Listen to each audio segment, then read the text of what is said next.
अनेकों कष्ट सहते हैं। वास्तव में माता और पिता का जो देन है उसको हम लोग भुला नहीं सकते। और कुछ ऐसे हैं जो अपने इस माता पिता को भूल भी जाते हैं।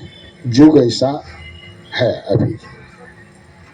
सोचिए कि जिस माता पिता ने जन्म दिया और 9 महीना तक अपने पेट में रखा, प्रसव के समय कितना कष्ट उठाई, और इतना ही नहीं, जब वो छोटा था तो रात रात भर जग के उसको किसी तरह सुलाती थी।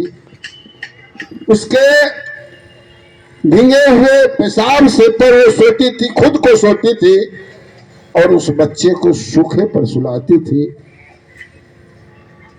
उस मां को और उस पिता को लोग भूल जाते हैं। प्रायः अधिक देखते हैं कि जो बड़े आदमी हो गए हैं, पैसे वाली हो गए हैं, वो अपने माता पिता को अनाथ आश्रम भेज देते हैं, क्योंकि उनके घर में उसकी पत्नी जो है वो भी नौकरी करती है और बाल बच्चा बाहर पढ़ता है, घर में नहीं रहता है, तो भेज देता कहाँ? वृद्धाश्रम में।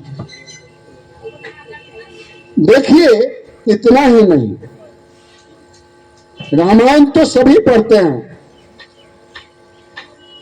रामायण पढ़ने वाले बहुत हैं, पढ़ते हैं, देखते हैं, रामायण का पाठ होते रहता है।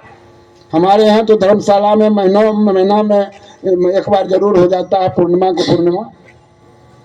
पढ़ तो लेते हैं लेकिन उस पर विचार नहीं करते हैं। अगर कहा भी गया है, करा हो विचार तो सब दुख जाए। सत्संग में बैठे हैं, सत्संग की बातों को सुनते हैं, लेकिन सुनने के बाद उस पर विचार नहीं करते।